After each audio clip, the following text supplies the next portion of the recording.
brothers and sisters.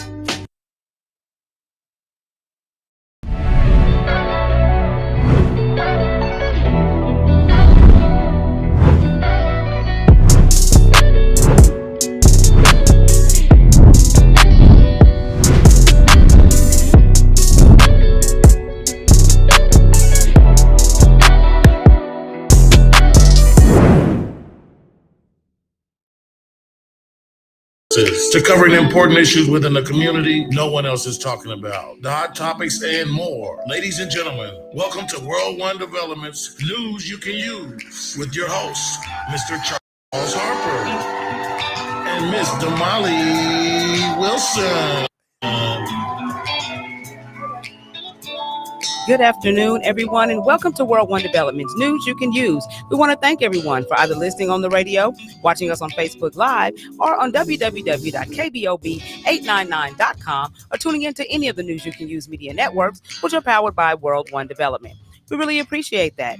I am your hostess with the mostest, Miss Damali Wilson. And I'm Charles Harper. It's Wednesday, a.k.a. Hump Day, July 30th, 2025. And we are live every Wednesday at 1 p.m. right here on KBOB 89.9 FM and simulcast on the News You Can Use Media Network, powered by World One Development. We are set for an exciting show, you guys. You better call your mom and them and tell them you can dial in at 918-856-3073 or post your comments on our Facebook Live feed at World One Development. On today's show, we're going to be talking to Eli Grayson about the ruling of the Muskogee High Court regarding the freedmen. What does this mean? Hey, it's going down. If you are a freeman, what you should be doing to get in position. And of course, our Hump Day hot topics are Oklahoma State Trooper does a great deed. Find out what. Big announcement at the Phi Beta Sigma Conclave. Let's talk about it. And Owasso Police Department is under fire. Birthdays and more. This is News You Can Use right here on KBOB 89.9 FM and simulcast on the News You Can Use Media Network, powered by World One Development. Put on your seatbelt. It's going to be a hot one. We'll be right back, y'all.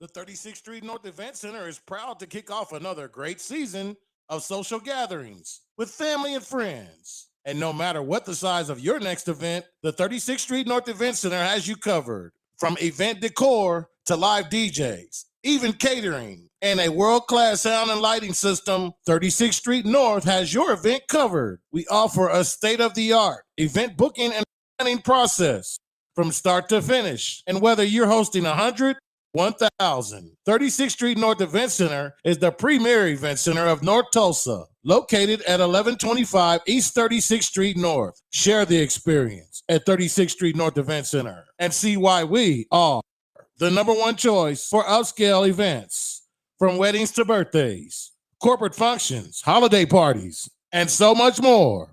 Visit us today at 36theventcenter.com. or call and reserve your spot at 918-200-9046.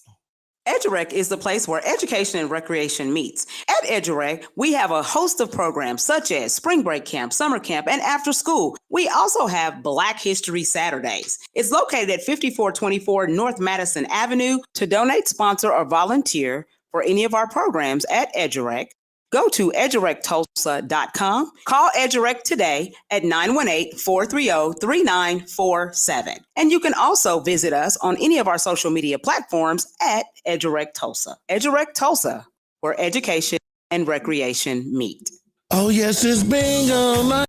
Bingo! And the money right. Bingo! It's bingo night. Oh, what a night. Oh, what a night. Every first and third Tuesday, starting February 4th, it's bingo night at 36th Street North Event Center. Bingo night. Bingo nights at 36th Street North Event Center. Every first and third Tuesday, with lots of cash and prizes to be given away. Doors will open at 6 p.m. and sessions start at 7 and 8. p.m. Game pack starting at only $25. And you could win big. 36th Street North Event Center, 1125 East 36th Street North. Bingo nights. So grab your auntie and uncles and enjoy bingo nights at the 36th Street North Event Center. Concessions and refreshments will be available. And bingo nights at 36th Street North can be enjoyed in a smoke-free environment. Bingo night every first and third Tuesday starting February 4th at 36th Street North Event Center. For more information, call 918-200-9046. Bingo Nights is presented by the 36th Street North Event Center and NYCU.FM. Cash and prizes are based on minimum attendance requirements. KBOB 89.9 FM, World One Development, news you can use. Charles and Damali. And we are back. So News You Can Use is all about shedding some light on the positive happenings in our community. There are many great businesses, programs, and events occurring in our neighborhood, and we felt the community needed to hear about those things, one, so we can support, and two, so we can be informed. What's going on, family? I'm Charles Harper, Chief Executive Officer of World One Development, which includes fitting back in Edgerec Youth and Family Fun Center, 36th Street North Event Center, and NYCU.FM. My job, because the world wants to know, is to provide leadership for all aspects of World One Development with an emphasis on long-term goals, growth, profits, and a return on that investment. I am excited and I am so elated to be one of the creators of this phenomenal show. And I'm Damali Wilson, Chief Operating Officer for World One Development. And my job is designing and implementing business operations and establishing policies that promote company culture and vision. I am also in charge of social media for all of the World One Development entities. If you would like to advertise your business or organization on this show or any of our other individual platforms, please inbox me your contact information on Facebook Messenger so we can talk. I'm also happy and elated to be one of the creators of this phenomenal show. Damali, what's up? You know what? It is hot and I'm over it. Getting hot in here. It's already hot in here. Boy. But the air is blowing cool. It's Fine, cooling down. It's cooling. Look, I don't know how long it takes. Yeah. But I'm sure when it's hot, it takes a minute for your body temperature to cool down. I would agree with that. So next, in a couple of weeks when we have Dr. Ferdy, we're going to ask him, how long does it take a black human body to cool back down to bring the madness? Because you know we be angry. I know. Give us some water. Give her ice pack. Give them something. Grab them. Exactly. Don't do that. Hey, y'all, if y'all outside, man, be cool, be calm, drink your water, drink your water. Gatorade, stay under the AC because, boy, the heat wave is my real. Thermometer in my car said it was 101. It didn't lie. I was like, that's all the facts. devil. It's telling the truth. Man, can't take it. Yeah. All right, so we're gonna jump into the show really quick because we did so much this past week. We going high level. We're gonna have to go high level because we just can't tell it all. So I want to give a huge shout out to Queens Village. They did their Align and Refine in recognition of Black Maternal Mental Health Week. And so it was an amazing event. If you guys missed it, you need to get tapped into Queens Village. Go follow all them. About helping Black women with maternal health. Absolutely. We also, there was a lady who did, you are never too old to celebrate, and there is always a reason to celebrate. There was a lady this past weekend, Miss Marion Washington. Congratulations to you. She celebrated 5 years of being off the ventilator. She actually caught COVID initially when it very first happened, and doctors were saying that she was not going to make it. But you know what? She's still here. And does not have any residuals from COVID. So shout out to her. So the ventilator didn't stop her. And so she was celebrating this past weekend. So we celebrated with her. We also celebrated the Youth Awareness Program sponsored by the Oklahoma Baptist State Convention Prison Ministry. Miss Donna Thompson, you guys saw her last week on the show. They had a phenomenal turnout. Great turnout, man. Shout out to all the local officials and leaders that came out. Man, the speakers was great. Everybody that came out was great. So the next time you got to make sure you pull up on that because it was a good one, y'all. And then on Monday, we did an interview with Fox 23 that's going to be airing on Tuesday. August the 5th. And it's between 5 a.m. and 10 a.m. They're going to air it one time every hour. But we're going to be talking about our trip when we went to Selma, Alabama. So that's going to be really good. Pettis Bridge. Yes. Hey, y'all stay tuned for that. Yes. And then yesterday, Charles and I got the amazing opportunity to be offered the opportunity to be on a panel in Pine Bluff, Arkansas. So shout out to Mayor Vivian Flowers, Councilwoman Letitia Brunson for inviting us.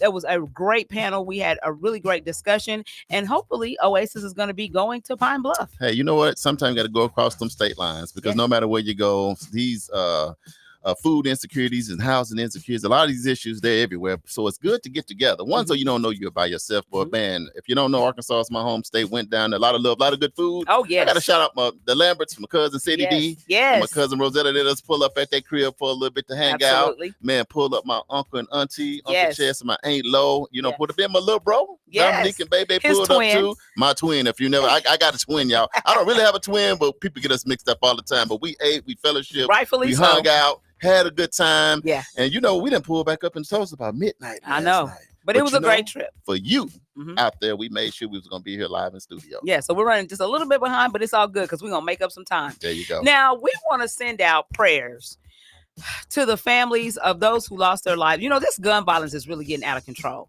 So we had folks in New York City, 4 people lost their lives in Midtown Manhattan, and the shooter killed himself. Turks and Caicos Island, they lost 3 people were killed. This is the very first time they've had any incident of gun violence on that island, period. So now you know we're really getting out of control. And then in Minneapolis, there were 3 homicides in 2 days. Yeah, that's so we just want to say, everybody, be careful out there in these streets. Keep your head on the swivel. Pay attention to your surroundings and know what's going on.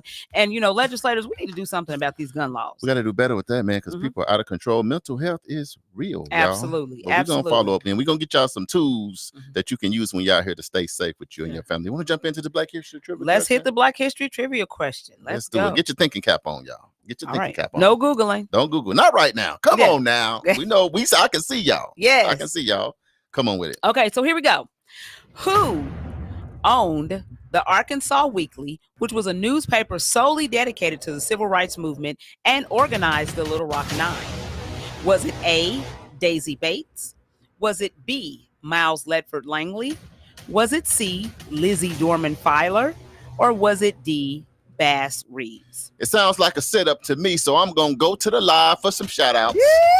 As you read it one more time. Okay. Y'all listen up. That's a lot of people on the live. I'm gonna give y'all a shout out about it, so read it one more time. Who owned the Arkansas Weekly, which was a newspaper solely dedicated to the civil rights movement? Okay. And they organized the Little Rock Nine. Organized the Little Rock Nine. Now these your people. Somebody said A. Was it A, Daisy Bates? Was it B, Miles Ledford Langley? Was it C, Lizzie Dorman? Or was it D, Bass Reeves? What my Arkansas people at, y'all? Let me go to some shout outs, man. Shout out to the hundreds of secret listeners that are in. I've been seeing helicopters. I've been spotting limousines. People are walking and riding skateboards and roller skates. Right. All right, so we got AJ who says A. AJ said A. Hey, Uncle Chess, how are you? Uncle Chess in the building. What's going on? But we went down there, but we ate some good food yesterday. Yeah, we had a good time. Still moving on. Alicia Walker, welcome to the show. Mr. AJ Johnson with the Afro is in the building. Cousin Lori A. Campbell is in the building. Mama is on. What's up, Mom? Hey, Mommy. How you doing today? Michael Brewer. Hey, Michael. That's our guy. The Couch is watching. Okay. I don't know who that is. What's up, Couch? But Couch, welcome to the show. Out of the ATL, Mr. Gary Barnett, a.k.a. Big Brother Drill, is in here. Okay. Hey, Jeremiah Blackwell from Mississippi is in the building. Hey, Jeremiah. Man, people all downtown and at the White House. Mary would be calling me this morning. I told them, no. Tune in to the show. Wait. So tune in. So what's your answer to the Black History Trivia so question? we got some answers coming in. I'm writing them all down. I see you, Michael. I see you, Gary. Jeremiah, I got you. Uncle Chess, I got you. AJ, got you. Anybody else? Y'all come on, going once, twice, and we're gonna move on. We got some veterans on here, Damali. I'm looking because I was trying to figure out what the answer was. But I'm looking because Jeremiah, we call him history now. Yeah. He the walking history book. And he said B. And I'm leaning. But the thing about I'm a Sigma and AJ is an ace. Oh, Fall 79. Something is to the wall. I ain't gonna say that over the air. Yeah. I'm gonna go with my ace today just because he said it's up there. Yeah, Fall 79. I'm gonna go with Fall 79. Okay. He an ambassador for the station. I don't think he'll let me down. We gonna see. I just got back from Arkansas. I'm feeling in love. AJ, we missed you this time, but we won't miss you next time. Yeah, next time. All right, y'all. Stay locked in. We have the man, the myth, the legend in the building with the Mr. Eli Grayson. We're gonna get into the real deal Holyfield that everybody's been talking about. Yes. When we come back, we're gonna get right to it. So get your notepad out, get your water, your coffee, or whatever you deal with. And when we come back, we're gonna get to it. Let your answers keep rolling in. Damali gonna get them on the live and we're gonna put them down. Yes. Y'all stay locked in. It's KBOB 89.9 FM News. You can use Charles and Damali. Coming up next, we're gonna talk about this ruling we had down here in Muskogee. Coming up next. Are you or someone you know just as involved? Are you or someone you know in need of support services? Don't worry, Fitting Back In got you covered. We offer life skill workshops, career development, job search, substance abuse counseling, and more. We are located at 2121 North Harvard Avenue, Tulsa, Oklahoma, 74115. Give us a call at 918-592-3500. Follow us at Fitting Back In Tulsa. Also, visit us on our website for services at www.fittingbackininc.org. Our services are available only in Tulsa County. EduRec is the place where education and recreation meets. At EduRec, we have a host of programs such as spring break camp, summer camp, and after school. We also have Black History Saturdays. It's located at 5424 North Madison Avenue. To donate, sponsor, or volunteer for any of our programs at EduRec, go to edurectulsa.com. Call EduRec today at 918-430-3947. And you can also visit us on any of our social media platforms at EduRec Tulsa. EduRec Tulsa, where education and recreation meet.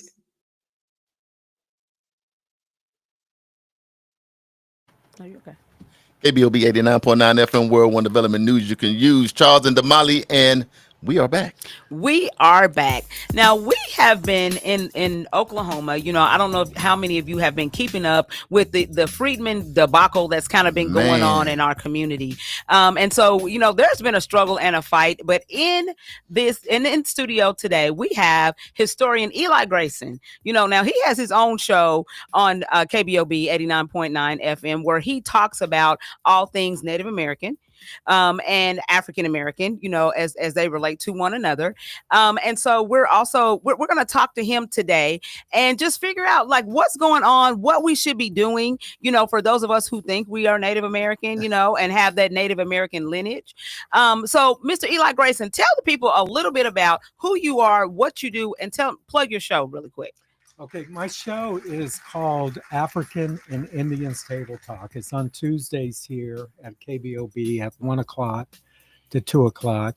And we talk about the intersection between Africans and indigenous people as it pertains to Oklahoma. Sure. Or Eastern Oklahoma and the 5 tribes. Some people call it civilized tribes. Right. Mm-hmm. And so we have been educating people for 3 years now about who the freedmen descendants are. There are no freedmen. They're all dead. Right. Okay, those were people who were originally enslaved. Mississippi had freedmen. Tennessee had freedmen. Arkansas had freedmen. All the Confederate states had freedmen. Right. The 5 tribes had freedmen too. Mm-hmm. So those are the freedmen, people that we're talking about in their descendants. So let me stop you right there because we're talking about education. Mm-hmm. So what is the definition of a freedman? Well, a freedman is a person who's been freed from slavery. Right. Okay, he was enslaved. She, whatever, was enslaved and freed. A freed man. Mm-hmm. Matter of fact, a lot of Black people whose last names are freedmen are because they wouldn't take the last name of their owners. And they chose the name freedman. So we know that as a historical point. But the word freedman, there used to be the Freedmen Bureau, like there used to be the Indian Affairs, like there is the Indian Affairs Bureau today. Sure. There used to be the Freedmen's Bureau. I think it closed down in the 1930s. Mm-hmm. And so, I grew up in Mississippi in Jackson. There was, I don't know if it's still there, but there was an old building with a marquee kind of built in the stone that said Freedmen Bureau. Oh, wow. And I used to see that as a kid. Didn't know what it meant because freedman is a antiquated word that our generation just don't use. Mm-hmm. And because of this issue in the 5 tribes, and certain people within these 5 tribes want Black people to wear badges of slavery, reminding them that they're descendants of enslaved people, as if it was a curse, you know, so we use that terminology. If the 5 tribes would have never tried to remove their freedmen descendants, for example, that word wouldn't even be used today. These would just be Creek, Choctaw, Chickasaw, Seminoles, and Cherokees. Right. You know? Just like we are Americans. Right. You know, right. So So the public needs to understand when we're talking about tribes, and we talk civics on my radio show, we're talking about political societies. There's no such thing as the Cherokee race. Right. There's no such thing as the Creek race. Right. All of that stuff is just stuff people put out there as part of myths and ignorance. And the reality is tribal governments, the Cherokees, have a constitution that they follow. They have a militia, a military, basically. They're Cherokee marshals. Right. Creek Nation has the Light Horse Police. We have a constitution and laws. Yeah. Races don't have these things. And then we have treaties with the United States. We even have treaties older than the United States. We have treaties with Spain and Britain, Right. and France, and way before the U.S. existed. So these treaties were signed on the basis of a government-to-government relationship, not a race-to-government relationship. Exactly. So if you can kind of understand the basic part of the foundation of Indian law and who we are, then you can kind of go, okay, I get the freedmen's question, the freedmen descendant in their right to citizenship. Right. Tell people all the time, Black people in Mississippi were freed and given citizenship in that state. Tennessee, Black people were freed and given citizenship in that state. Right. Same in Arkansas, Georgia, Florida, Texas. We can go on.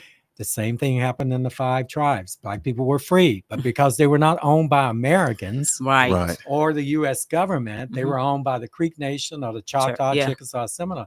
They were emancipated in those tribes and given citizenship in those tribes. So that is really the basis of this lawsuit that we're talking about, that this ruling just came down about. Right. So, and what's important is that this isn't a federal ruling. This is our own court twice. We have the Muskogee Creek Nation has. So when you're saying our own court, you're meaning Indian court, tribal court. Yeah. Okay. Okay. So our court system, our tribe basically is divided up into 3 branches of government. Okay. The executive branch, which is the chief and his cabinet, the legislative branch, which is the National Council, and the judicial branch, which is a 2-tier branch. It's a lower court called the district court, and it's the higher court, which you can appeal to, called the Supreme Court. Okay. And so in both courts of the Muskogee Creek Nation, they both confirmed that Article 2 of the 1866 treaty, which emancipated Black people and our tribe, was valid, still in effect in 2025. And those people have a right to citizenship. And so that treaty did 5 things in Article 2. When you read it, it breaks it down. Okay. Right. 1, it told the Creek Nation, you have to stop enslaving people. Okay. Right. That's a wrap. You can't enslave it's over. nobody. This is after the Civil War. This is after we had allied with the Confederate South to protect our right to enslave Black people. Right. We have the sovereign right to enslave Black people. That's what we were protecting. Okay. We allied with the Confederate South, lost the war. There was a condition of surrender. And one of the conditions is that they lost a whole lot of land. Oklahoma City should be in the Creek Nation. Right. The whole of Oklahoma City. The whole of Oklahoma City. Oh, wow. All the way up the Canadian River to the Texas Panhandle was all Creek Nation land. Right. They lost that, forfeited over as part of bounty from the winners, which was the Union, and they lost that land as a condition of surrender. But the tribe was told, 1, you have to end slavery. 2, those people of African descent that you were enslaved are now your citizens. Okay. They told Mississippi that. They told Tennessee the same thing. So they were not singling out the Creek Nation. The entire Confederate Southern states were told the same thing. So you free your slaves. They're now your citizens. Also, they went further. They told the Creeks they have an equal interest in your nation's funds. Right. Meaning, if you got $1, now you got to share it with your enslaved people. Right. Okay. Right. They also told them you have an equal interest in the soil, which is really one of the most important things that happened. Right. Because back in those days, all the land that the Creek Nation had, thousands and thousands of square miles of land, right, was owned in common. There was no, when you hear stuff like the pyramid owned 200,000 acres. Right. Oh, no, that did not happen. That didn't happen. Okay. Yeah, We get rid of the myths. Right, y'all. those are part of the myths out there. So what happened was the land was owned in common. As a tribal member, you had an equal right to it and you had an equal share of it. Okay. Right. You know, Yeah. and so they told the tribe, now you're enslaved people that are now emancipated and now your citizens have an equal share to all this land. They get to be part of, they got their share. Can I ask a quick question? Sure. So who was going to be the person to make sure that was implemented correctly? Was it through the tribes to share that, or was the government going to come in and make sure that the tribe did what it is? It happened both ways back Okay. in the early days, but let me walk you through those other two things. Okay. Okay. Equal interest in the funds, equal interest in the dirt, the land. dirt, the soil, Mhm. and they were to be treated the same as the Indian class. Ooh, that's easier said than done, Eli. Right. Well, no, it was actually easier back then. It was than easier are than now. Mhm. So now people have forgotten about what slavery was like, and they always say, "Well, hey, my people, I didn't enslave anybody. They enslaved. Why should I be punished?" That's always the argument. You know, That's it's it. the same argument from Mississippi to here. Yeah. you know? Right. So what happened in the early days of the Reconstruction years, as we call it, Right. the Creeks were way ahead of the U.S. on equalizing and affirming Black people who partly were family members too. Mm-hmm. You know, Mhm. because let me give you a good secret why a lot of freedmen people, and I still have not met one person of freedmen descent that have not taken a DNA test and indigenous ancestry markers have showed up. I haven't met one of them. You know, Man, okay. so this is a truth that we don't like talking about. Okay. Citizenship back before 1866 treaty was based on a maternal line. Your mother had to be a Creek citizen, and that her status passed on to you. The father didn't have to be a Creek citizen. So an Indian male can go out and have a whole bunch of kids with a whole bunch of different Indian women, Cherokee to whatever. Their kids, his kids wouldn't be half Creek at all. It wouldn't be Creek at all. Right. Because in our tribe, it was the status of the mother. The mom. Okay. So this is pre-freedom, pre-1866 treaty. 1866. Okay. So what you had back in those days where you had Indian owners who would rape African women that they had enslaved and produce product because the child condition was the condition of the mother. If the mother was enslaved, the child was enslaved, even though the father could be the chief of the tribe. Wow. You know, so that went on. So there's and we're not talking about just as in a 10-year frame period before the treaty was signed. We're talking about 150 to 200 years of enslaving Black people up until that point. Right. So generations and generations and generations. And mind you, the one of the reasons this is so important, because everybody said, well, it wasn't that bad in the 5 tribes. Slavery couldn't have been as bad as Louisiana, is what you hear. So let me break down the differences of slavery in Indian Territory and slavery in Mississippi. In Mississippi, where I grew up, and one of my white ancestors in Mississippi owned a plantation in Vicksburg. Captain Stephen Cranberry was a Confederate general. That's my skin color. Oh my goodness. Yeah. So Stephen Cranberry. So he would not only own, and I'm giving a hypothetical number, 500 enslaved people. He also had, 50,000 acres. So any time of the year where the crops were coming up, he can always go to that Chase Bank in New York and borrow against his land, or borrow against his enslaved Africans. Man, that's because a lot of they were leverage. property. Now, in Indian Territory is very different. No one owned land. The land was owned in common by the Creek Nation government. And so that slaver owned that African person, but then owned the land that their African person was working. He had to get permission to work that land. Right. He would get a 2-year lease from the Creek Council and Right. the chief. And every 2 years, they would have to renew however many acres they were actually using.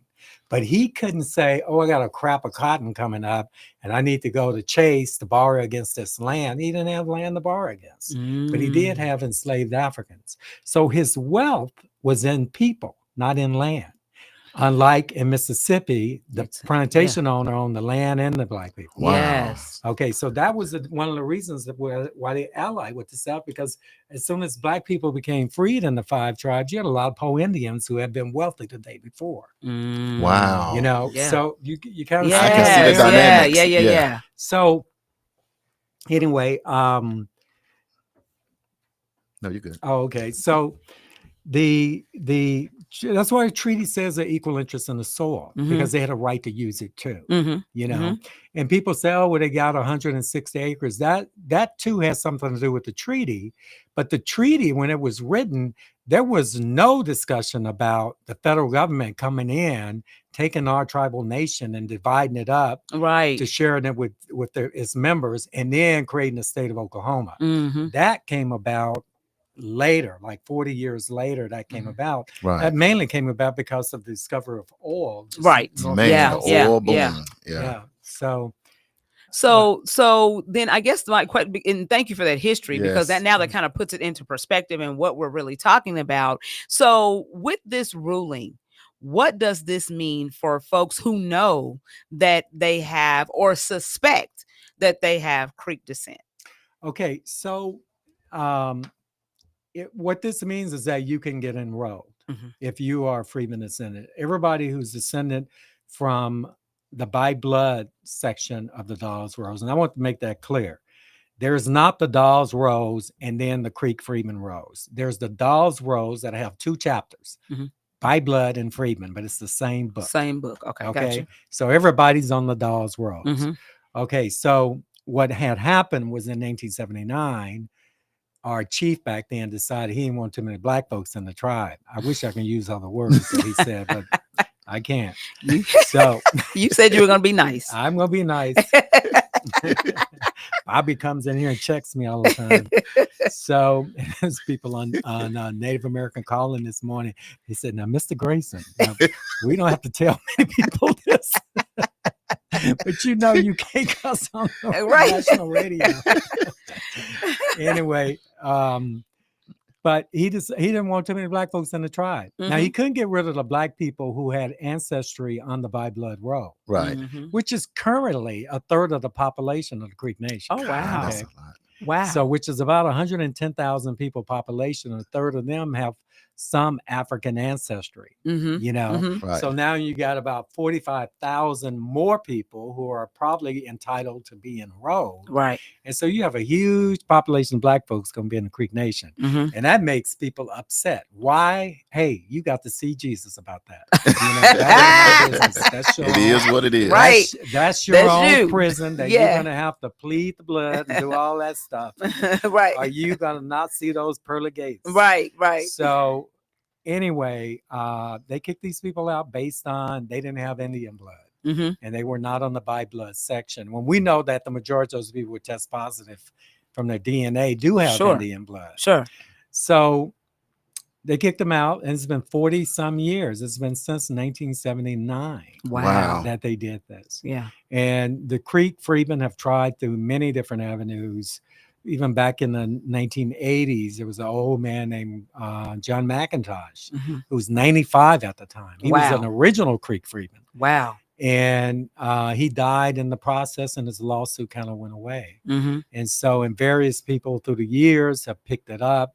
Unfortunately, and this shows you how myths get out there and entwine into logic and reality. The argument was that the freedmen descendants didn't have Indian blood, so they shouldn't be enrolled. Now, instead of the freedmen telling that person and saying that, we don't care, we don't need it, it doesn't say that in the treaty, they went back and said, oh, yes, we do. And so they went off on these decades hunts for that Indian grandma princess, looking for her instead of looking at the people right in front of you on the documents. They didn't need Indian blood. Right. You know, and then still to this day, I tell people all the time, growing up in Mississippi, I've never heard one black person say, I got voting rights in Mississippi because grandpa was white. Nobody. That part. Yeah. That part. Yeah. So that's real same talk. thing with the Creek Freeman, Cherokee Freeman, Choctaw, Seminole. You don't need Indian blood. Your citizenship in these tribes is based on a document that's called a treaty, which is considered the law of the land. Right. You have a better legal right to be enrolled. Now, if they want to amend the Constitution and say we want to get rid of any Creek Indians that's less than half blood Indian, there ain't nothing in that treaty that would protect me. Nothing. Right. There's nothing there. But with the Creek Freedmen descendants, they do have Article 2. And I want to remind people that in our treaty in 1866, there's only one class of people that treaty talks about, and that's people who have been enslaved by the Creek Nation. Everybody else ain't got no voice there. Right. So it's either the federal government talking to the Creek government and back and forth. You know, but when it came to a class of people, specific class, it's the freedmen. Let's do it. Let me ask you, because like you said, you mentioned Tennessee, Arkansas, Mississippi, and then you mentioned 40 years. I'm just saying that because people move around, Eli. Right. Everywhere. You know, like you said, California, Mississippi. I'm from Arkansas. You know, of course, we got a lot of Oklahomans, Texas, you know, people from everywhere. What I want to do, I'm going to take the quickest break known to mankind. But when we come back, I just want to give the local people, or no matter where you live, just the roadmap to what they need to do. In the event that they're in their situation where they can go and apply or sign up or whatever they need to do. Can we do that? Yep. We're going to take a quick break, y'all. It's KBOB 89.9 FM News. You can use Charles and Damali. And when we come back, we're going to talk about the steps you need to take today in order to be in position to get some benefits that maybe have been rightfully yours for over 40 years. So hopefully you're still around. We'll be right back, y'all.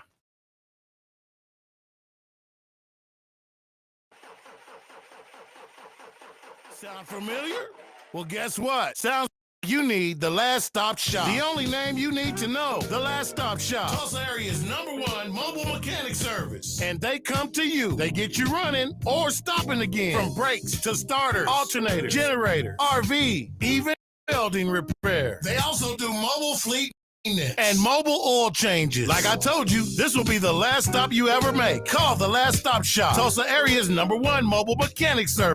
At 918-405-3970. That's 918-405-3970. And they'll have you back up and running in no time. Mention you heard this ad on KBOB 89.9 and receive 10% off your first service. Who you gonna call? The Last Stop Shop. Tulsa area's #1 mobile mechanic service. That number again is 918-405-3970. Looking to take your event to the next level with professionalism and energy? World One Development. We host events, have radio personalities, offer community engagement and videography. We also do live radio remotes, red carpet appearances, create promos, event recaps, drops, and flyers. We also create customized advertising package to promote your business, organization, or program. Visit our website at worldonedevelopment.com. You can also reach us on social media at World One Development.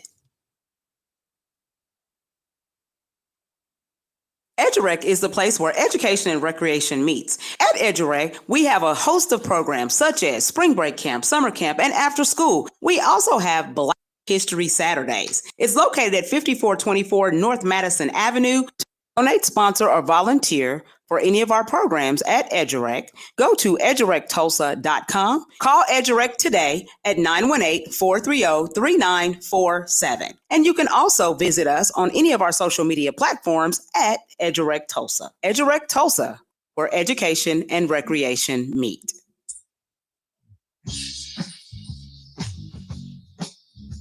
KBOB 89.9 FM World One Development News. You can use Charles and Damali. Damali? Yes. This is a hot one right here. People I know. texting me on my phone. I was telling them this morning. You see how fast I was driving. The police said, will you slow down? Because I know you're going to KBOB. You got some news people can use, but slow that thing down a little bit. And I did. Right. But I understood. And there's a lot of people on the live. We appreciate y'all all tuning in. Uncle Brian, welcome to the show. I see you jumping up. Levi, we got thousands on, man. And Damali, we took a quick break because we want to come back to make sure we gave people clear directions. Yeah, so clear directions. So now what we're going to tell you is if you are a freedman, what you should be doing, right? And where you can get the help in order to sign up, right? So Eli, give us that information. So if you are Creek Freedman descendant, you now can file for, so you go to the Muskogee Creek Nation website, and there's a link there that says departments.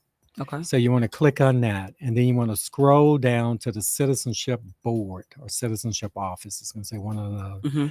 You click on that, and it's going to take you to forms, and you'll see on the left-hand side where it says Citizenship Application. Okay. So you want to download that and print it off. Make sure you print it off because you can't fill it out online. And then you follow the steps. It's about 15 pages, that application. What documentation do I need if I'm filling that out? Because I think we want to tell people so they can be prepared. Okay, so you got to start with yourself. Okay, and you're going to Okay. make a chart. You're going to start with yourself. And I don't know how many generations you are from the original enrollee on the Dawes Roll. Right. It could be your daddy, it could be your grandmother, your great-great, your great-great-great. Yeah. So you're going to have to do this chart all the way back, but you start with yourself, and then you put down both your parents' names. Which one of those parents is descended from the Creek Freedman? It could be both of them. Okay. You know, so you put down their information. You're going to need your birth certificate showing that whichever of these parents or both of them that are connected to that original enrollee, you're going to have their name on your birth certificate. And the spelling has to match what's on your birth certificate that's on their birth certificate. Wow. Except for the married spouse, the female. Then you're going to have to produce a marriage license, you know, on it, all these different things, you know. Right. In some cases, we have to go by DNA. They do accept DNA for parental uses, and occasionally, if a parent is deceased, they can go to a sibling and match it, and they can figure it out.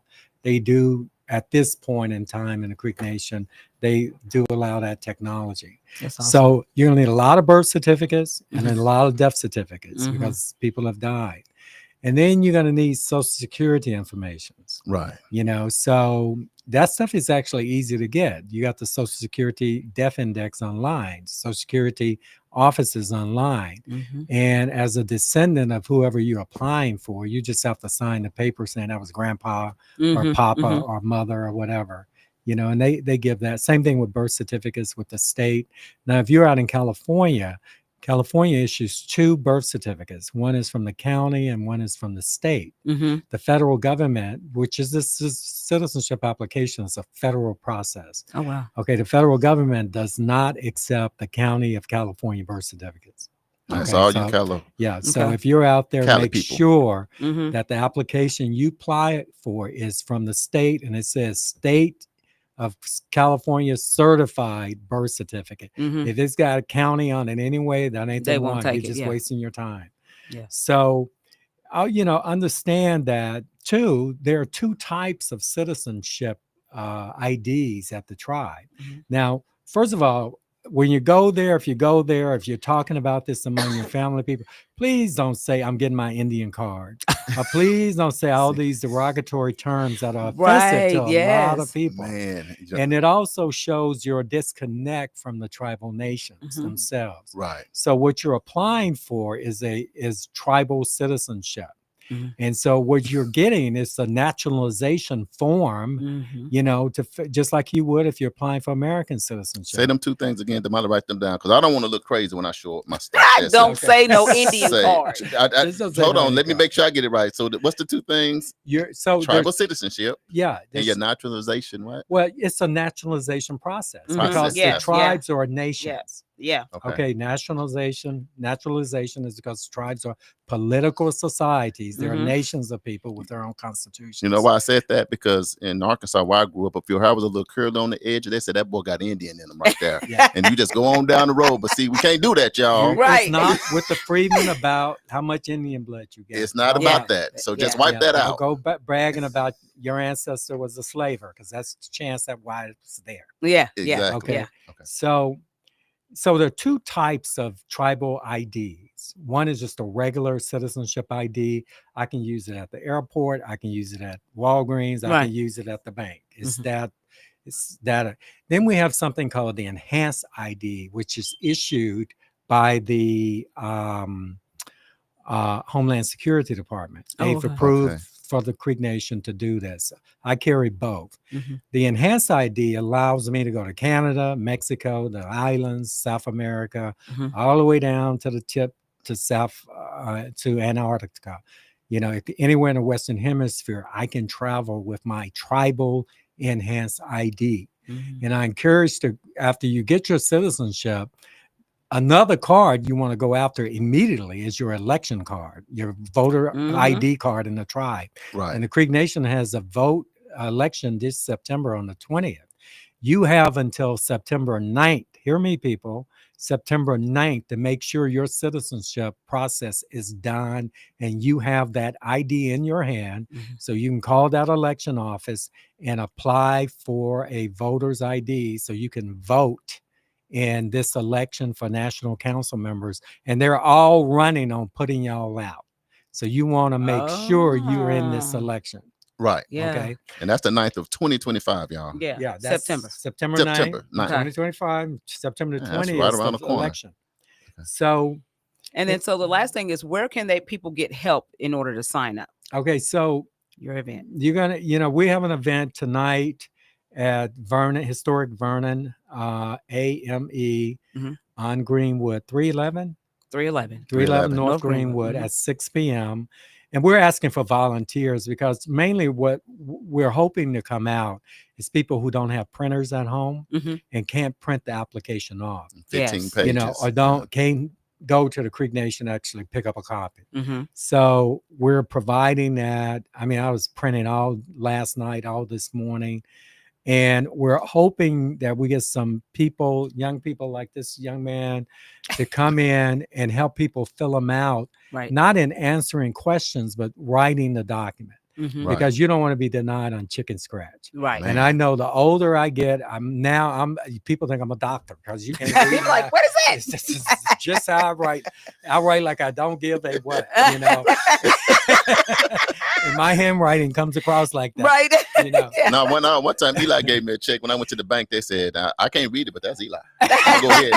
I know it's Eli. I don't even have to read it.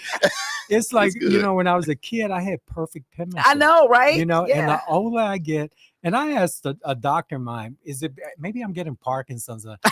He said, you don't give a crap. Yeah. You just don't care. You just write something out. You're done with it. You don't think about it.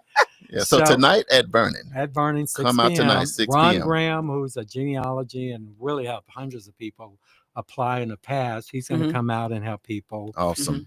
Miguel Vaughn, everybody knows him. Yes. He's gone through the process and waiting for his ID now.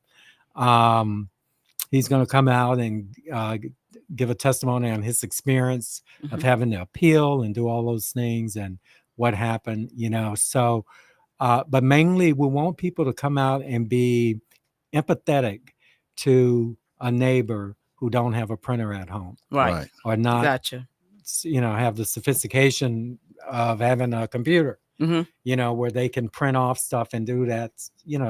I quite frankly went out and bought a printer.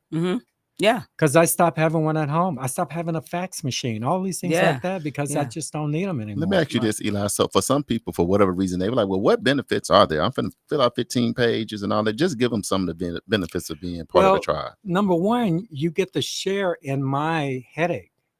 That's one of the benefits. That's one benefit right there. So the ruling was whatever the Indian guy, you got. So I got a headache. You get to share a little bit of that too. Not everything is all glory and membership. There's some headaches too. Right. And you get to participate on them. So the one thing is like if you need housing would be available. If you need healthcare. Healthcare. And the tribes have an amazing healthcare system today. Thank you, President Obama. So he put billions of dollars into Indian healthcare That's awesome. Back when the Affordable Health Care Act was passed. Right. That also was married to the Indian Health Care Act. And so the Indian Health Care benefited tremendously. And if you ever get a chance to go to Hastings in Tahlequah, which is run by the Cherokees, it's bigger than St. Francis and it's brand new. Oh, wow. And they do everything. So as soon as you get your tribal ID, because we're talking about pharmaceuticals that you don't have to pay for anymore. You got these drug costs that are $1,200 a month. Go down to the Indian pharmacy. You're going to be able to get rid of that bill. Yeah, signing up. I can tell you, I went with somebody and I was trying to be a good Samaritan, Eli. I promise I was. And I said, I'm going to pay for your medication today for you. He said $3.90. I said, give my card back, run that, get that card. I don't know if I thought it was $30, $20. They said $300, that'd be $390. But thank you so much. I said, no, don't thank me. Don't thank, run my card back. So when you say that, I can say for our races, some people that will be able to be part of the tribe, man, one big thing we have is with housing. It's the biggest issue. We be leasing for 50 years and health. You know, health is wealth. You know, so those are main too. One of the invites is to get Maxine Waters here because she's, vice chair of the House on Financial Services, which is over HUD, the Committee on HUD, which she's always been on, and Mel Watts and others, and get them here where we can now do this catch up with the Black folk, because they're starting the by blood people got a 40-year start. Right. Now we got the Freeman descendants, and they're like new babies in this. Right. And I'm telling people, don't be offended because people say you need this or you need this, and you're going to think, oh, they're only asking me this. No, it's the same thing that happens with the by blood. Those documents have to be filled out, blah, blah, blah. So you got housing, you got healthcare, you got higher education with college monies. You got, the list goes on. The major things is that you have that business opportunity money. That's out there. I know one brother that has a business out there on Black Wall Street that Creek Nation gave him the money for. Okay, come on through. So for people who are asking, because people have been asking, because we posted about the Freedman Conference that was supposed to be coming to the 36th Street North Event Center. We've postponed it because we're trying to get Maxine Waters here. Right. And once we do that, then we will definitely reconfirm it and we'll get it back on the books. So what we'll have Somebody said Aunt Maxine is a powerhouse. So what we have to do, Eli, because we don't want to let you go. Yeah. And plus, leave me that hat. We'll talk about that before we let you go, because we got another special guest. But here's the ticket. You have a show. You part of the KBOB family. Yes. Let people know, because you talk about these things every week. So you got the event tonight at Vernon at 6. Show up. Some of you volunteers that are young like Steven, our producer. Shout out to him. He got his suit on and his tie. Yeah. But come out and we're going to help these singers. We're going to do this thing together. But what can people follow your show? What do you coming up next? And some of those things before we let you go. My show is on Tuesdays from 1 to 2, and we're going to get back. We got tribal elections, so we'll probably have candidates on too. Okay. But we're in this process of talking about what now. And the reason is right now, under the McGirt decision, the Cherokee Freedmen and the Seminole Freedmen are not allowed to use the tribal court system. They get a ticket. They got to go to the city. Right. If a by blood person like myself get a ticket, I get to go down to tribal court and have it dismissed. Okay. Big difference. And they're trying to say, well, the freedmen are not entitled to it because they're considered adopted members in the tribe and not blood members. When the Major Crimes Act, by the way, which was passed in 1885, never said that. It's silent on the issue with freedmen. And the Cherokee, Choctaw, Chickasaw, Seminoles, and Creeks prosecuted their Black folk, freedmen descendants who committed crime back then, plus the fact that you had Black people on the council in the Creek Nation. You had a man named Jesse Franklin, who was the first Black person to serve as a Supreme Court justice in the U.S., served on the Muskogee Creek Nation Supreme Court from 1878 to 1884. Why would they be allowed to have the captain of the Light Horse Police being a Creek freedman, being allowed to have these positions, but then have rights in the courts themselves? A judge on the court that couldn't be prosecuted in his own court. It doesn't make any sense. And they use something called the Rogers case, which is a 1845. Oh, God. 1845, when these Black people were still enslaved, case of an adopted white family in the Cherokee Nation. They were not allowed the court system or whatever. So this must apply to the new freedmen, the freed Black folks at the same time. How you stretch that right and make that omelet a full chicken, I don't know. Yeah. But I'm having a hard time with it. I think it's an excuse just to say we don't want to prosecute black folks. We're gonna let state do that. Right. You know, but we're trying to do something. We're going, okay, we hear you. So we're writing legislation currently that would actually say that the word Indian, as it comes to the Major Crimes Act in 1885, means freedman too. Right. So that'll solve that problem. That's awesome. So, you know, so you got federal services, you got tribal services. We're afraid that at some point they're going to say, oh, you're going to need Indian blood to get federal services. There's a lot to be talked about. And just because the freedmen won this day and get their card, right, they're going to have to fight and crawl for the grits. I'm telling you, because there are going to be people there that say, oh, well, you're not entitled to that. Well, you're going to have to say why. And then if there is something legitimate blocking you from that and it's based on your race, we need to fix it. Exactly. So anyway, well, thank tonight, you. Vernon, Tuesdays, each Tuesday from 1 to 2. By the way, go to the Muskogee Creek Nation website. Just Google MUSCOGEE Creek Nation and pull up their citizenship forms and fill those out. There's a checklist of things you need. You know, it's very clear. And mind you, I'm going to say this. The people in the Creek Nation Citizenship Office are friends of mine. One of them is practically what I consider one of my best friends here. There's no animosity at Freedmen. They won't, whatever happens, whatever win came about, they were going to process those applications however it turned out. And now it turned out for the best for the Freedmen. Don't think, oh, they're going to not want to enroll me. Right. No. Yeah. They're just about business. They work from 8 to 5, about an hour. So whatever documents coming in front of them is the documents that they're going to process. How do they follow? Like, if you want them to follow you personally, or just your show on Tuesday, Facebook? Just on the Eli Grayson. Eli Grayson. You know, but you follow me on African and Indians, it's even better. On the Facebook. And it's live right here on KBOB every Tuesday at 1 o'clock. 1 o'clock. This is a citizenship application, by the way. I hope you and Kara Duncan says, hey, Eli. And many other. All right. Eli Grayson, y'all, thanks for pulling up on us and hanging out with us. We'll see y'all tonight at Vernon at 6 o'clock p.m. He gave y'all his show, so make y'all sure y'all tune in every Tuesday at 1 o'clock. There's thousands of people on. Eli, thank you so much. We appreciate you for all that you do. Damali, we're going to take a break. We got another special guest live in studio. Something huge. It's a festival, y'all. Yes. Going on in North Tulsa. If you thought festival season was over, we got a special treat for you. Y'all stay locked in. It's KBOB 89.9 FM. News you can use. Charles and Damali. We'll be right back, y'all, with our other special guests.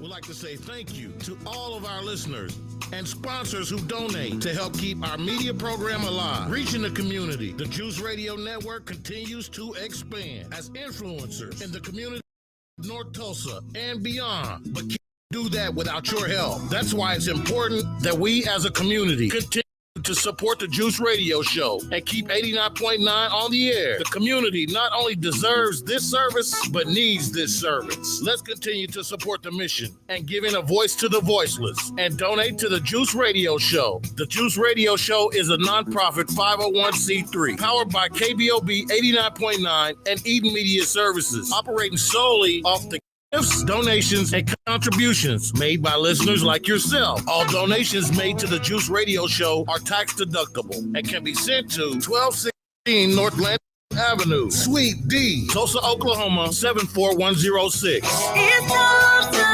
Tulsa. I see you here in Tulsa.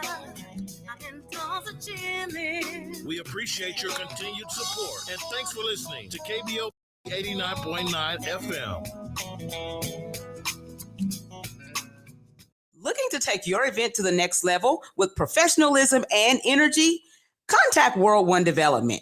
We host events, have radio personalities, offer community engagement and videography. We also do live radio remotes, red carpet appearances, create promos, event recaps, drops, and flyers. We also create customized advertising packets to promote your business, organization, or program. Visit our website at world1development.com. You can also reach us on social media at World One Development.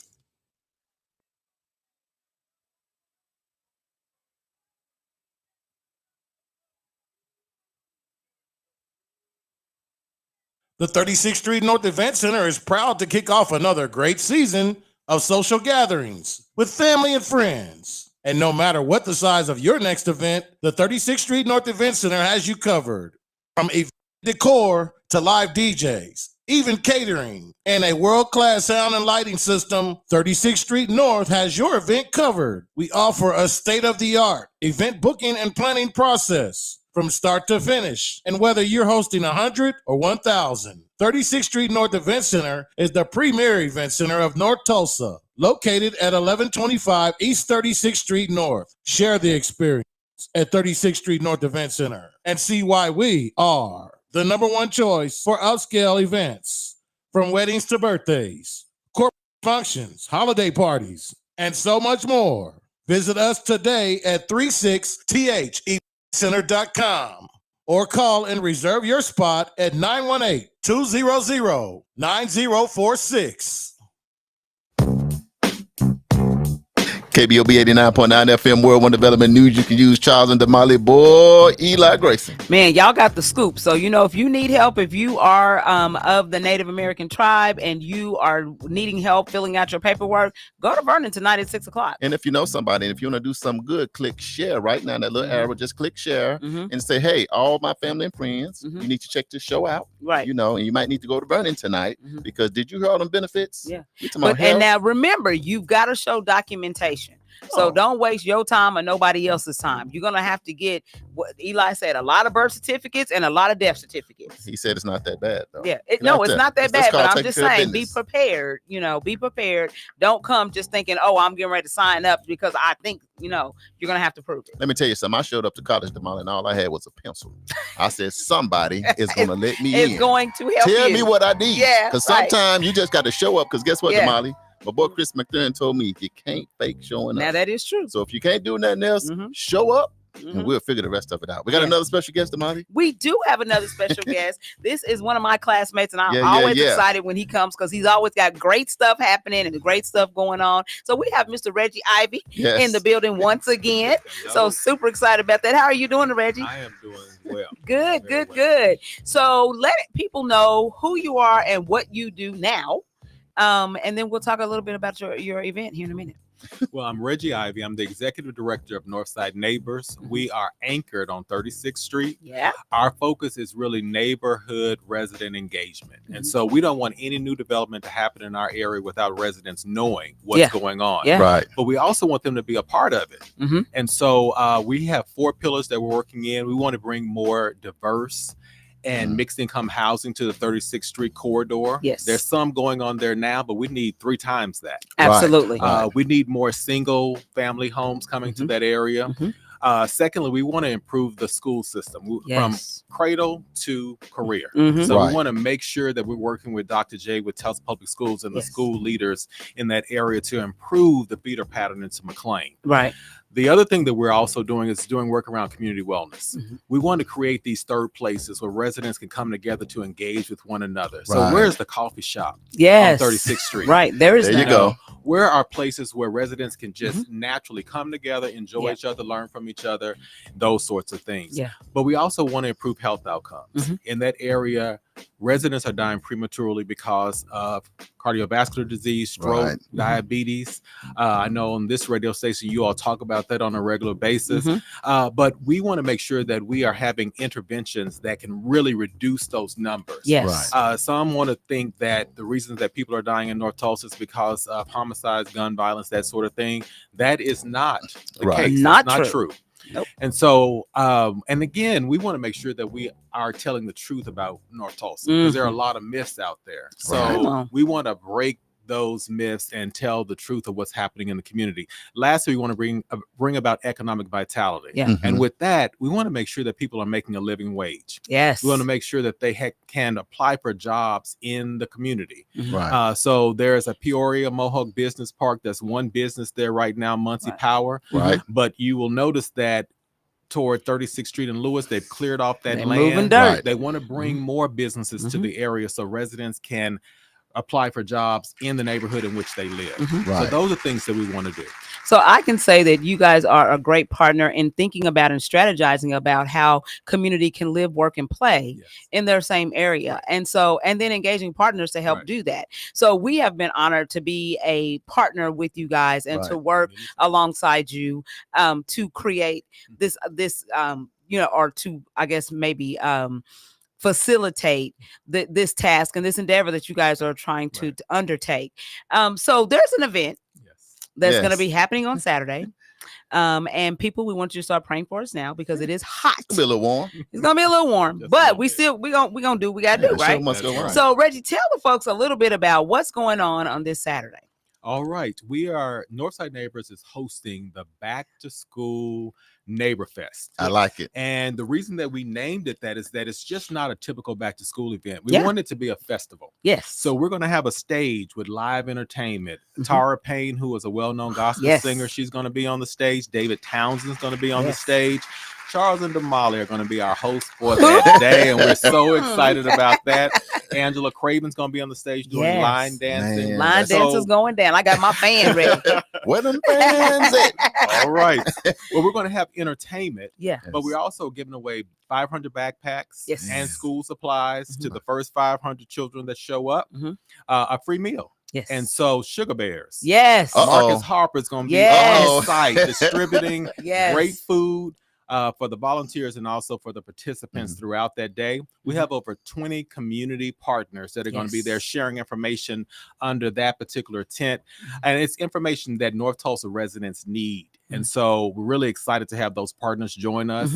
Then we have games for adults. So if you play dominoes, if you play spades, if you Charles thinks he's a domino king. Hey, come on. Calling out all dominoes and spades. Meet me this weekend. So we're providing, so we want to have adults to come and enjoy themselves. And then we also have a kids zone. Yes. So kids can have fun with activities that we have planned for them. So it's something for the entire family, even if you don't have children. This is a festival, so we want you to keep that in mind. So come.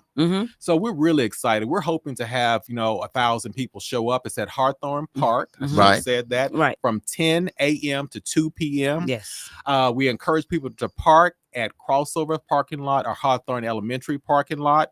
It's on Hawthorne Park. Is located off of 33rd and Peoria. Right. Is there like a trail that goes from Crossover to the back of that park? Yes. Okay, that's what I thought. You can walk through from their parking lot through the trail to get onto the grounds of Hawthorne Park. Right. So, but please come out. It's going to be hot. We know that, but we're going to have plenty of water. Yes. Plenty of water. That's a popsicle. Somebody bring. Popsicle. That's all you need is a popsicle. Man. I'm telling you, a cold popsicle. I forgot. Frios is going to be on site. Oh my God. So we're safe. Plenty of popsicles. We're safe. Yes. You see? We're safe. And the last thing that I want to mention is that also the health department is going to be there providing immunizations. And so if your child is not immunized for school, come out on Saturday. They're going to be doing immunizations and also health screenings with their new mobile clinic. Okay, great. So we're just excited to bring this opportunity for residents to North Tulsa, but we're also promoting all of the other back to school events as well, because we know that our children need these resources. Right. Yes. So we recognize we're not the only game in town. So, but we certainly, I want to share that information with residents who show up for our event, where else they can go to get needed supplies and things like that. Right, because you heard what he said. There are 500 backpacks. First come, first serve. Early bird get the what? The worm. Well, the early backpack. bird get the early bird get the backpack. Right. And a burger. Right. And a hot dog. And kids been in the house, maybe playing games or whatnot for the summer. It's been hot. But I love the fact that this is a festival feel, because you're coming outside and it's for the family. So that means grandma, grandpa, nieces, nephew, cousins, it's something for everybody. Because a lot of times you go to some and people standing in line and you got to sit in the car or sit outside the car. But this is not designed that way. It's a stage, and we done practice on all the line dances. Yes. So y'all get your fans ready. Andy, we ready for you. I'm not going to do the click. I'm going to do the Cabbage Patch. So y'all just be with me on the Cabbage Patch. And Reggie, I appreciate you because, like you said, community resources, right? Food, those 4 pillars that you named. I love being a part of something that has a vision for it. Yeah. So this is just bringing us together, but these resources are going to let you know how you're going to be whole and good for the entire school year. Yes. So this is just not a one-day thing. Right. This is getting you, your family, your kids ready for this school year. And I'm sure to be services that you will need as you go throughout. Because with school, Damali, things come up. Man, things come up, and happen. you need the village, you know. You need that and so village. the village being able to have tools that they can access and pull out to be able to help and support these children is going to be, phenomenal, and it's going to help our outcomes. That's the whole goal of Northside Neighbors is to improve the outcomes in this particular area. So we look forward to seeing you guys. And I'm gonna be friendly everywhere. Catch me over there by the snow cones. Catch me on the stage. He's gonna be most friendly by the everywhere food until I get to the domino plate. Now when I get to the domino table and start saying 10, give me 15, give me 25. You gonna turn? I'm gonna turn for a little bit till the game is over. But right when the game is over, I'm gonna say, meet me at Sugar Barrels. Grab you a burger. Grab you some ice cream. We're back family and friends now. We're friends again. I got to make sure you know I'm the domino champion now. So Reggie, I'm excited about it. Is there anything else that you have going on? Because this seemed like an amazing kickoff, but it's where do you want people to follow you? Is there anything else going on that you want the people to know about? Yes, absolutely. We last night launched our community learning series. Okay. And so at our building, which is located at 930 East 36th Street North. Right. And the topic was wellness creation and investing. And so we invited Chris Elmore, who is the owner and operator of Smiley Elmore and Associates, our presenter last night. We had about 15 people that registered. We fed them Oklahoma style barbecue. Okay. That was, we're trying to hook them in a little bit. But it was phenomenal information. It was from 6 until 8 o'clock. But on next Tuesday, August the 5th, we're going to have the second series of that particular topic, and we're going to be talking about life insurance, the importance of life insurance and protecting your assets. So again, it's going to be from 6 to 8. We're going to feed you. The address is 930 East 36th Street North. We're in a white and black building located next to Crossover Clinic, west of Crossover Clinic. You have to register. So you can go to the northsideneighbors.com website and you can register there, or you can call me 918-693-7466 to register. Awesome. So, but really excited to bring that to the community. So that's next Tuesday, August 5th. Then on August 9th from 10:30 to 1 p.m. We're going to be, I don't know how many of you all are aware of the gas station that's located on the southwest corner of 36th Street North in Peoria. Oh, we are. Okay. Oh, we are very aware. Well, Northside Neighbors recently acquired that property. We own it. Yes. Own it? Okay. And so on August 9th, 10:30 to 1 o'clock, we're inviting the community to come out to a block party style event where they can begin to imagine what could be on that plot of land. I love it. And so we want to hear from the community. So we're not going to bring any development to North Tulsa without residents saying, this is what we want, this is what we need. So imagine if we could bring that nice black-owned coffee shop to that particular corner. Or, bring additional housing to that particular corner, those sorts of things. But we want to hear from the community. So we're going to feed you. There you go. We're going to have music. Yes. And then you'll have an opportunity to tell us what your desires are for that, not only that plot of land, but other places in North Tulsa off that 36th Street corridor. What would you like to see? And so that's what it's all I got about. a laundry list because we be at the event center, so we be starving. Hungry, snacks. Right. And I just want to say this, Damali and Reggie, man, shout out to both of you. Born and raised in Tulsa, went to school here. Where do we go to school? I don't know. Tell me. Yeah, Tell people. Look, I ain't gonna he do. just I'm not don't- gonna look, get he didn't wanna started. say it. He They just gonna don't wanna say it. Charles is He's a hater. encouraging the Hornets to be Hornets. Now they already stinging, but I'm just gonna say when I see two people that are very, very bright, but down to earth, humble people that could be anywhere in the world. Y'all could live anywhere and be extremely successful. But for whatever reason, y'all decided to stay here, where you was born and raised and went to school and all of that, and hang in this community to make a change, to make an impact. So I just want to one, thank you for that. Two, if this community looks like what you guys see as visionaries 10, 15 years from now, I just want to ask y'all, what does that look like? For me, it looks like the original Black Wall Street. For me, we have everything in community that we need. We have the doctors, the lawyers, the dentists. We might not be able to have an airport like we did back in the day, but I mean, just to be able to have all of the resources that our community, whatever is lacking, we have that. That's what it looks like to me. Oh, so you just saying having all that you need so you can live, work, and play. Live, work, play, do whatever right here in our own community. Our dollars can circulate right here in our own community. Now, it's okay to go outside of the community to get some other things, but right now we go out of necessity because we have to go. That's different. So that's different. But if, all of those things were contained right here in our own community where we didn't have to go anywhere, because I admire and I love listening to my mom. My mom is online right now, but I love listening to the stories, how she talks about Greenwood back in the day, about, we walked down to Miss Cleveland's, we went to the radio. I worked at the radio station.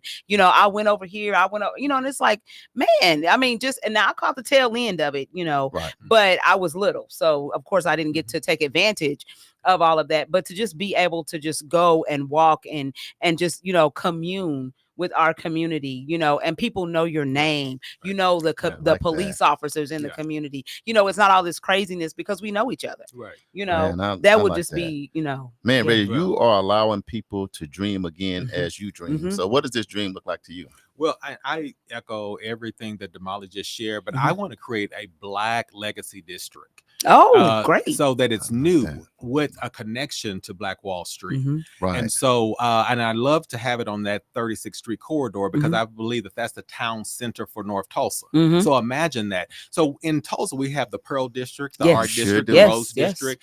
In 21st and Garnett, that's where a lot of Hispanic Latino businesses are now forming, and it's okay. Yeah. And so why can't we have a Black legacy district at 36th Street North, I love it. where we have all of the amenities that are needed, where schools are thriving, where there are businesses there so people can become employed, where we're increasing the living wage. Right now, the living wage in Hawthorne and Whitman is about $29,000 a year. Wow. So imagine taking care of a family of four with $29,000. We want to increase double that in the next few years.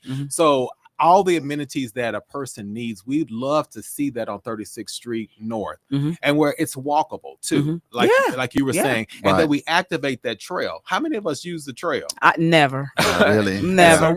And could we develop around that trail that would draw people to the trail? Right. And we have a lot of churches on that corridor that own a lot of land. Yeah. Right. Is there a way that we could partner with those churches so that they can benefit and new development can happen on their plots of land for the community? Yeah. So I think there's a lot of opportunity there, but this is probably the fourth quarter of my career. My goal is to bring all of that to 36th Street North and beyond. I love it. Yeah. I love it. Thank you, Reggie. Thank you, Damali. So that's why you need to come out to these events, because you got people that are dreaming, but not just dreaming. They got things set up. So these things to come to fruition. And like Reggie said, here in the fourth quarter, throw him the ball. Throw him the ball. It's the fourth quarter. I heard what he said. Hey, I'm the quarterback. Hey, he go quarterback. Hey, we're going to see y'all over at Hawthorne one more time. When on Saturday? On Saturday from 10 to 2. 10 to 2. 10 to 2. And, we're going to have a lot of tents, so there'll be a lot of shade. There you go. Bring out your lawn chairs. So we'll have some seating. But if you have a lawn chair, bring it with you. Bring your umbrellas, that sort of thing. It's going to be hot. Yes. But we're used to that here in Tulsa. All right. Thank you so much, Mr. Reggie Ivy, for coming in. Yes. Me and Damali going to be on the stage, y'all. We getting ready. We drinking our water and we stretching. Yeah. We're going to make it happen and have a good time. So, again, thank you for all that you do. We appreciate you stopping by. And anytime you need us, we are here because you're always there for us as well. We're going to take a quick break, y'all, because we got some hot topics and some other things we need to cover right here on KBOB 89.9. News you can use. Charles and Damali. We'll be right back, y'all.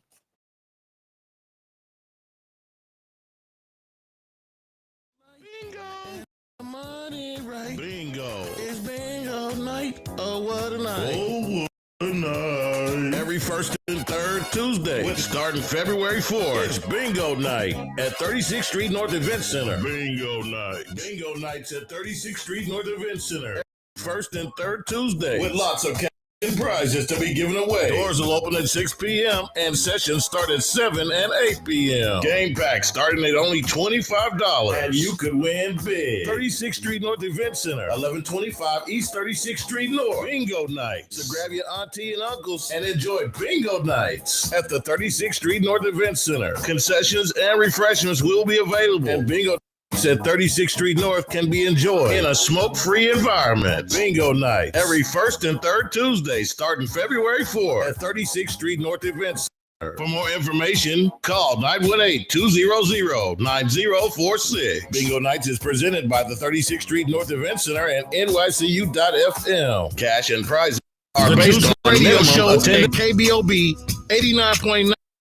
Would like to say thank you to all of our listeners and sponsors who donate to help keep our media program alive. Reaching the community, the Juice Radio Network continues to expand as influencers in the community of North Tulsa and beyond, but can't do that without your help. That's why it's important that we as a community continue to support the Juice Radio Show and keep 89.9 on the air. The community not only deserves this service, but needs this service. Let's continue to support the mission and giving a voice to the voiceless and donate to the Juice Radio Show. The Juice Radio Show is a nonprofit 501c3 powered by KBOB 89.9 and Eden Media Services, operating solely off the gifts, donations, and contributions made by listeners like yourself. All donations made to the Juice Radio Show are tax deductible and can be sent to 1216 North Lansing Avenue, Suite D, Tulsa, Oklahoma 74106. It's Tulsa, Tulsa. I see you here in Tulsa. I can Tulsa chillin'. We appreciate your continued support and thanks for listening to KBOB 89.9 FM. Ladies and gentlemen, the all new KBOB 89.9 FM, Black on Black Community Radio. And now it's time for the Hump Day Hot Topics with Charles and Damali. hey, guess what day it is? Hump day! Hump day! It's hump day! Hey, Mike! Mike! It's the Hump Day Hot Topics on news you can use. Mike. Here Just we go. like that. Yeah, just we like are that. back, y'all. We are back. Damali, Yeah. nothing but home runs today. Nothing but Eli home hit runs. the ball. It didn't Yeah. even make it back. I don't even know where it landed. Now here come Reggie coming in, talking about the Yes. bases still loaded because I Right. got something for you too. Got So something for you. you say it all the time, Damali. Great things are happening in North Tulsa. You guys just got to plug in, and thank you to Uncle Bobby and KBOB for allowing us a platform to make sure we keep the people informed. You know, I love that today's show has been like a myth buster. A myth buster. I Yeah, like that. that's what it's been all day today. So I got a couple of hot topics. Now I'm going to say this first one, I'm going to do it first because, you know, sometimes we, when the second one comes, you'll be like, okay, this makes sense. So, you know, we talk about a lot of times about the negative things that police officers do, right? And we're going to talk about one as our second hot topic. But wanted to give a feel good story. So my daughter was actually driving and had a blowout on her way to Collinsville. And so a highway patrol kind of state trooper jumps in behind her. And she's like, oh God, you know, because unfortunately in our country, that's what Black Typically, people the experiences automatically be like. think, you know, whenever we see, you know, law enforcement behind us with lights on, you know. So anyway, the law enforcement officer, state trooper, pulls up behind her, you know. He gets out and helps her with her tire. And so her spare that she put on, it was not that good. So he said, okay, I want you to just follow me to the tire shop. So she follows the state trooper to the tire shop, gets to the tire shop. They pull out this tire. And so in her mind, she's thinking, oh man, it's going to cost me about $100 and some to get a new tire. I really didn't have this in my budget. You know, like all this stuff is going through her head. How about the state trooper paid for her tire? For real? He did. What he said was this. He said that he has been blessed a lot this month. And so he said, so to pay $100 for a new tire, that is just him being able to bless somebody else and pay it forward. And this happened in Oklahoma, what did you say this Collinsville. happened? In Collinsville, which is right down the road. Right down the road. And so that's awesome. I like to hear that, Damali. So this is really funny. So my daughter said, well, can we do a selfie? He's like, oh no. I don't want to go that far. Oh, I don't want everybody needing a tire. Yeah. See, he understand. He's a little more seasoned. Like, if I do this pitch, I'm gonna be buying tires to the end of 2025. Yeah. So the moral of the story, and my daughter put a Facebook post up, and so because she put up the Facebook post, I knew that it was okay for me to share the story. But she told us about it immediately. But the moral of the story, she says that not all cops are bad cops. Right. And I'll say this too, and Damali, you and I, because we deal with EduReg, fitting back in, we host events, we do. I'm just telling you, 90% of the officers we deal with in Tulsa are real cool and down to earth. And I'm talking about it's 1 a.m, 2. Sometimes we out with officers at 4 or 5 a.m. dealing with alarms and stuff. Yeah. So I just want to shout out first responders, because I know it's that thing with a couple bad apples. Just kind of sometimes can spoil a whole bunch. But that was a great story. Shout out to Sabree and to Collinsville. So next time, if my tire feeling a little shaky, your boy gonna be rolling through Collinsville. That's all I'm saying. Thank you for that. So now I have a flip side story, which is unfortunate. So everybody knows that I live in Owasso, and Owasso Police Department, they can be kind of sketchy. They my people, and unfortunately, they my people. But Owasso Police Department thought they were doing something good. Oh, okay. But it was perceived, and everybody who saw it, they've taken it down since then, but everybody who saw it was like, what the heck? Right. So Owasso Police Department put up a caricature of Black folks. It's Black and brown people, they got braids and all this and that. And what they put up, this is what they said, and I'm just going to read it like it was posted. What up, blood, BLUUD. We needed a Owasso community blood drive. We won't jump you in. It's just a little jab. Oh, Damali, I don't believe it. Listen, I got you got to start. You done came with receipts. Can I show the people? You can show the people. Can y'all see this? Can y'all see that? For real, Damali? For real. For real. In your city where you live. In my city. So my daughter actually saw that first and said, Mama. Well, she actually put it in our family group chat and sent it to me, or to our family. And so we had kind of seen it, and then it kind of had started circulating. And so anyway, I printed it off because these are the types of things. Now, okay, whoever did this article obviously has no racial sensitivity. Right. And this is a stereotypical thing. And this is what we talk about when we say, people do things that they're like, this person probably, when they did, they probably thought this was funny, and they probably was cracking up and thought it was just hilarious. But they don't understand, just the same way that Eli was talking about, don't say I'm going to get my Indian card. You know what I'm saying? You know what, Damali? I'm sitting here, I done filtered all my words, so all the bad ones are gone. So then this is what happens. That's tough. Owasso Police Department. Well, no. So they come back, Owasso Police Department. So I guess they started getting flack. People were like, hey, and, going nuts.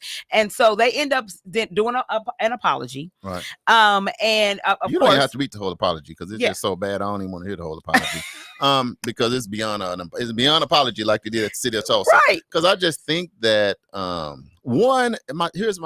thought is, one, you're in Owasso. Mm-hmm. And out of all the ways you can come up to recruit officers, think about that now. Mm-hmm. You're in Owasso. Mm-hmm. Now, I'm not mad at all y'all Owasso police, because I go through that sometimes. This is for a blood drive. So the way that you are recruiting people to participate in this blood drive is... But it's on the Owasso Police Department website. Yeah, is correct. What I'm talking about. So I'm just going back to the source of it. Yeah. Like, you go ahead. What can you say? City. So I just want to read Cody Ransom. I don't want to. Don't read a book, because no, it's not a book. It's time for us to go off the Cody air. Ransom says this. He says, my opinion is simple. This behavior has to be accepted and approved privately before they would feel comfortable sharing it publicly. Look up. Here we are. Recently, Owasso was a sundown town, and you will understand this is how it could happen. Keep the apology and stand on business. This is the same city that houses a Christian private school that never punished the kids who use racial slurs to my boys during hoop season. This is who they are. Damali, that's your city. I'm just saying that only because it's a lot of people that we hang with that live in Owasso. But and you know what? I'm not just trying to start nothing, but just how you feel when you hear things like this. Well, it's very unfortunate. 4% of our town is Black folks. you know. 4%. And I can tell you that when people hear that I live in Owasso, the first thing they think is I'm uppity or, you know, whatever, because I live out there. And I'm like, it just was no houses being built in North Tulsa. And that's where I could find a house. But anywho, you know, it is very unfortunate. But this is the type of racial profiling. This is the type of stereotypical nonsense that we have got to, as a culture, as a nation, get away from, because this continually puts us in position where we are misrepresenting our neighbors. Yeah, let me go to the live. Can I go to the live? Because I'm still filtering my thoughts a little bit, man. I appreciate everybody. I seen Miss Broom on earlier. Love you. Hopefully you still on, because there's so many people on right now. Uncle Brian said the mayor of Owasso is a black man. Yeah, he is. What is he saying about it? He ain't saying I have not heard anything from the mayor. He ain't the mayor. So the have mayor, not heard anything from the mayor at all. All we saw was this, you know, apology that came, and it was like a watered down apology that came from the police department. AJ says this is not surprising. He said they may have had an administration staff officer may have been the one who posted it. Was anyone declined, suspended, or paid vacation to be at home? I'll say this. And we don't know. I'll leave it alone, because I'll leave it high level. I think this is the reason why teaching Black history is important. For Black people and white people, just like we've always had to live and understand the history of white people. And that's why we don't have to. That's why we won't be or offensive to white people when we go in any spaces, because we understand the history and we understand what. So if we are saying or doing something, it's intentional. You know, we saying what we're saying, and it's intentionally to hurt you, right? Give you 8,000 reasons. But it's different when you just don't know and you unintentionally hurting somebody. You see what I'm saying, Damali? And that's the difference. And I'm gonna leave it at that. That's the reason why I think that Black history is important for Black and white people. Because when you raised up and you go to school, you already know white history. So guess what? Y'all don't get insulted in grocery stores. Y'all don't get insulted in restaurants. You don't get insulted by the police department trying to be funny about a blood drive. You don't get any of that, because guess what? We understand y'all history. Now, whether y'all history is true or false, that's debatable. But to me, leaving it high level, that's why it's important for us to be culturally sensitive and understand each other more. And I'll just leave it at that. Yeah, I totally agree. And you are totally correct. Tracy Manning says you do have a great Black mayor. Has he addressed the situation? Tracy, I have not heard anything from our mayor. He needs to. And so, but I'm sure that there's going to be something that's coming, you know, down the pike, because How long has that been out? Well, this just happened just a few days ago. Okay. But you know, once again, this is the reason why, like you said, that we do need Black history, and we do need to start trying to understand each other's culture. Because when you don't understand the culture and what is offensive, then you say stuff, because like what we all know, racism is a learned behavior. Right. And so if you learn this in your household, you don't think there's anything wrong with it, you know, because that's all you've seen. Right. You know, if people are saying the N word, that's what they say. That's what they do. It's the culture of where the environment that you came from. So when you go out and say it in public and people are offended, you're like, what? You know, like, because you don't understand. Well, because you're right. And we got to wrap up and get out of here. But you have, and here's the ticket. You have intentional and unintentional hurts. Right. And I'm sure, I'm just going to be frank. I'm sure by this person, it's an unintentional hurt. I'm sure you didn't intentionally do this to do that, but you still did. You did. Which goes back to just being educated. Yeah. We'll leave it right there. Still cut. Yeah. What we got coming up? All right. So up next, our Black history trivia question. Let's get to some good stuff. Yeah. Let's go ahead and get on our Black history. How about that? Let's do that. Okay. I see my sister, Miss Doyle, on. Hey. Yeah, she got a big event coming up this weekend too. Back to school bash. You know, we talk about it all on News You Can Use, because you got different things going on in different areas, but they got another. And we're posting all the flyers. We posted in all of them. So she has a huge one coming up. It has a great message behind it. I know it's going to be. I saw Run Stewart, and it's hosted by Ramal Brown. That's going to be good. So what we do here, we do this thing together. Absolutely. So you send us your flyer, sister, and we'll post that for you. Yeah. Okay. Black history trivia question. Here we go. Who owned the Arkansas Weekly, a paper solely dedicated to the civil rights movement, and organized the Little Rock Nine? Was it A, Daisy Bates? Was it B, Miles Ledford Langley? Was it C, Lizzie Dorman Fowler? or was it D, Bass Reeves? Now we had Charles said, let me see, Uncle Chess said A, AJ said A, and Charles said A. And Gary said A. We had Jeremiah and Uncle Brian say B, and Michael say D. Michael, you get an F. I'm just going to say that right now. You just get an F in class. How you going to give him an F in class like that? He gets an F. Everybody know that Bass Reed. It wasn't bad for you. But yeah, anyway, right. If you said A, you would be absolutely correct. And I want to give a shout out to Uncle Chess because he actually gave us this tidbit when we were in Arkansas on yesterday. And so it stayed with me, and I wanted to make that the Black History trivia question. And what the answer is it says Daisy Bates was a prominent civil rights advocate and played a crucial role in the Little Rock Nine's efforts to integrate Central High School in 1957. She owned the Arkansas Weekly newspaper and co-published the Arkansas State Press, a newspaper dedicated to promoting civil rights and addressing issues facing the African American community. And welcome to the team, Leon. And Leon said A too. Came sliding in. You were right. To home base. He slid across. They said safe. He got in there, y'all. We got it. All right. Our producer going to give us a little music. Tracy said A. We're going to well. hit these upcoming events. We're going to get y'all out here. Y'all click share. Tracy, okay, my sister, give shopping center in the building. Yes. Winning team on this side, y'all. Okay. Winning team. 1, 2, 3, ready, break. All right. Okay. So upcoming events. Here we go. Get your pen and pad out, y'all. Soul of Sunday happens every week on Sunday with Corey D. It's 1 o'clock to 3 o'clock p.m. on nycu.fm and on Facebook at nycu.fm and Corey D. Taylor. The Neighborhood Festival, of course, Reggie told you all about that. Again, it's August the 2nd from 10 to 2 at Hawthorne Park, 933 East 33rd Street North. And we are hosting. There's going to be the Black Water Street Fight. Which is the largest water gun and water balloon fight in Tulsa history. It's also going to happen on August the 2nd from 3 o'clock p.m. until 5 o'clock p.m. In the field next to Vernon. They're calling all Tulsans because they need our help.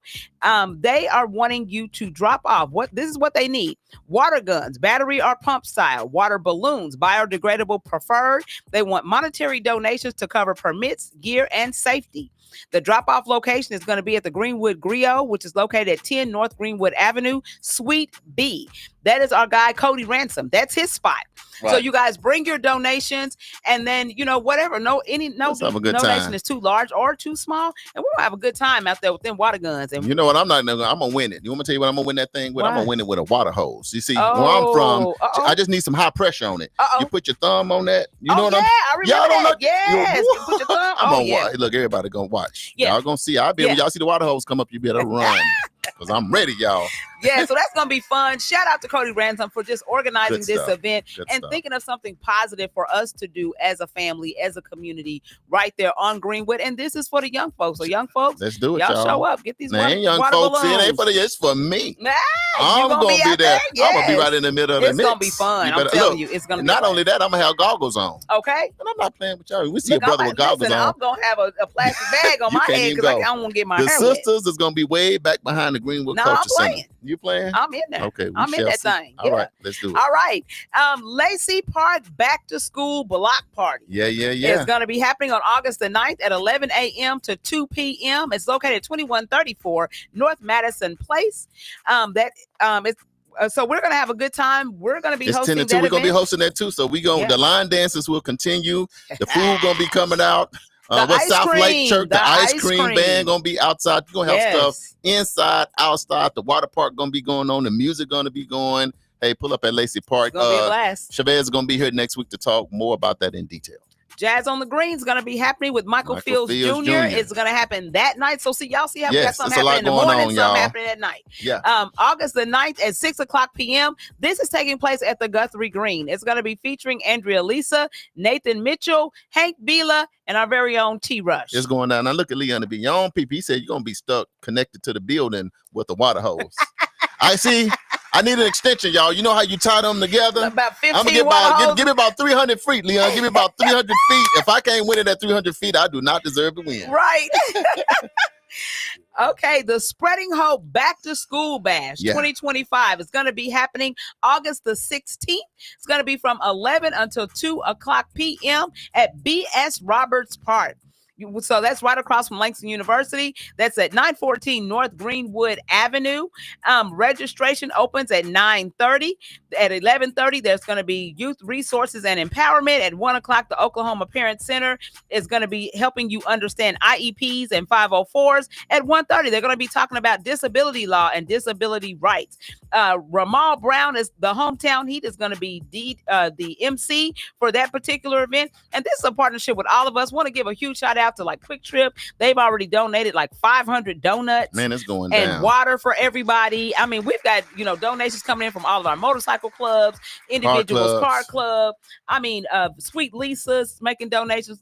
Shout out to everybody who is pitching in to make this event a success. That's Black Wall Street style. Yes, we love it. So we're going to have a good time. Don't forget, community engagement meeting. It's going to be happening August the 25th. It's from 6 o'clock p.m. until 7:30 p.m. It's going to be located at the 36th Street North Event Center, located at 1125 East 36th Street North.